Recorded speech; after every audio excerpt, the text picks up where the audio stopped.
నమస్తే. ప్రస్తుతం మనతో పాటు నకిరేకల్ ఎమ్మెల్యే వేముల వీరేశం ఉన్నారు. గత 4 రోజుల కిందట ఏదైతే మంత్రుల పర్యటనలో భాగంగా ఒక వీడియో వైరల్ అయింది. ఆ వీడియోలో వేముల వీరేశంను అవమానపరుస్తున్నటువంటి వీడియో, లోపలికి వెళ్ళనినటువంటి వీడియోను మనం సోషల్ మీడియాలో చూసాం. 4 రోజుల తర్వాత వేముల వీరేశం గారు స్పీకర్ గారిని కలవడానికి వచ్చారు. ఒకసారి వీరేశం గారితో మాట్లాడదాం. వీరేశం గారు, ఎందుకు 4 రోజుల సమయం పట్టింది? ఆ వీడియో సోషల్ మీడియాలో తెగ వైరల్ అవుతుంది. ప్రధానంగా మీకు మద్దతుగా కింద కామెంట్స్ వస్తూ ఉన్నాయి. అంటే నేను ఆ రోజే చెప్పినాను, నేను ప్రివిలేజ్ ఇస్తానని చెప్పేసి ఆ రోజే ప్రకటించడం జరిగింది. నేను ఇవ్వాలన్నప్పుడు నేను లాయర్ని సంప్రదించి కాన్స్టిట్యూషన్ సంబంధించినటువంటి కోడ్ చేస్తూ నేను ఇవ్వాలి. దానికి ఒక రోజు టైం తీసుకున్నాను.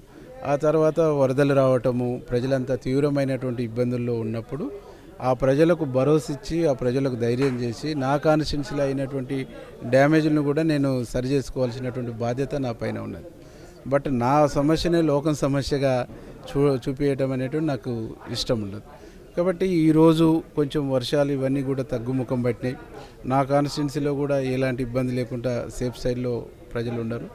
ఈరోజు నేను స్పీకర్ గారి టైం తీసుకొని వచ్చి ఇవ్వటం జరిగింది.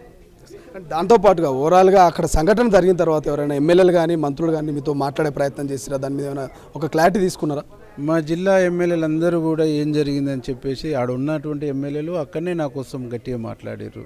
బీడ్ల ఐలయ్య గారు కానీ, అట్లాగే మందుల సామేల్ గారు కానీ, మా ఎంపీ శ్యామల కిరణ్ కుమార్ రెడ్డి గారు కానీ, తీన్మార్ మల్లన్న గారు కానీ, అట్లాగే కుమ్మం అనిల్ గారు కానీ, వీళ్ళందరూ కూడా ఆ రోజు జరిగినటువంటి దాన్ని తీవ్రంగా సీరియస్గా వాళ్ళను మందలియటం జరిగింది.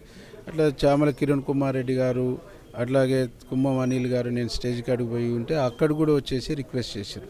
నేను ఆ రోజు చెప్పినాను, నేను ప్రివిలేజ్ ఇస్తానన్నా, ఇది ఎక్కడనో ఒక్కడ స్టాప్ కావాలి. నాకే కాదు, ఈ రాష్ట్రంలో ఏ ప్రజాప్రతినిధి కూడా ఇట్లా జరగకుండా ఉండాలి అని అంటే మనం ఎవరో ఒకరు ముందుబడి కంప్లైంట్ చేయాలి, నేను చేస్తానని చెప్పేస్తే ఓకే ప్రొసీడ్ అని చెప్పేసి వారు కూడా నాకు మద్దతు ఇవ్వటం జరిగింది. ఆ తర్వాత ఆ రోజు కొంచెం ఫీవర్ ఇష్యూ ఉండి హెలిప్యాడ్ కాడికి రాలేదు. స్టేజ్ మీద నుంచి ఎక్కడికక్కడ ఎవరు వాళ్ళని డిస్పర్స్ అయిన తర్వాత విషయం తెలిసి రాజగోపాల్ అన్న నాతో మాట్లాడిండు, వెంకరెడ్డి సార్ కూడా మా మంత్రి గారు మాట్లాడిండు, ఉత్తమ్ కుమార్ అన్న కూడా మాట్లాడిండు, పొంగులేటి గారు కూడా ఏం జరిగిందని చెప్పారు.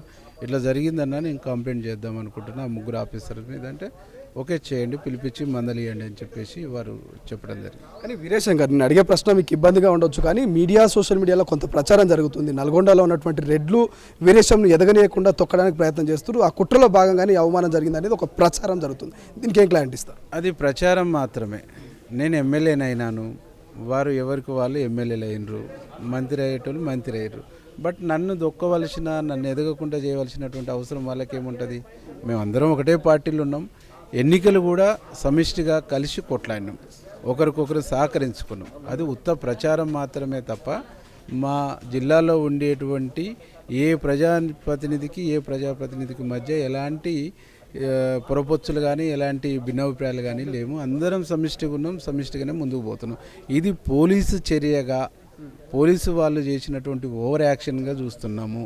ఇది నాకే కాదు, ఈ రాష్ట్రంలో ఉండే సామాన్యమైనటువంటి వ్యక్తికి కూడా ఇట్లాంటిది జరగటానికి వీల్లేదు అనేటువంటి దానికోసం మాత్రమే మేము ఈ ప్రొసీజర్ను ఫాలో అవుతాం. కానీ వేముల వీరేశం 2 సార్లు ఎమ్మెల్యే అయ్యారు. ఒక మాస్ లీడర్గా మంచి ఫాలోయింగ్ ఉన్న వ్యక్తిని ఒక పోలీసు ఉన్నత అధికారి గుర్తుపట్టకపోవడం ఆశ్చర్యం అనిపించట్లేదా?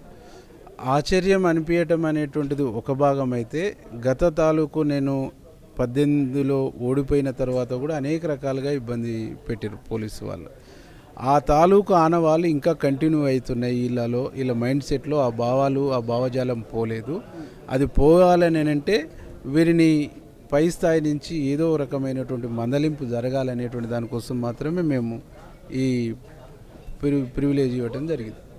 Yes, thank you so much అండి. ఒక్కసారిగా ఏదైతే వేముల వీరేశం గారు అక్కడ జరిగినటువంటి ఏదైతే సంఘటన ఉందో దాని మీద ఒక పూర్తి క్లారిటీ ఇచ్చేటువంటి ప్రయత్నం చేస్తూ ఉన్నారు. వాస్తవానికి మంత్రుల పర్యటనలో భాగంగా అక్కడ ఏం జరిగింది, అక్కడ జరిగినటువంటి అవమానం ఏంటి, దానికి సంబంధించి ఇప్పటికే స్పీకర్ను కలిశారు. స్పీకర్కు ఆయన ఫిర్యాదు చేయడం కూడా జరిగింది. నమ్మకం ఉంది ప్రజాస్వామ్యం మీద అంటూ వేముల వీరేశం చెప్తున్నటువంటి పరిస్థితి. కెమెరా పర్సన్ అజయ్తో శ్రీశైలం, తొలి వెలుగు, హైదరాబాద్. అసలైన తొలి వెలుగు. ఫాలో వాట్సాప్ @తొలి వెలుగు అఫీషియల్.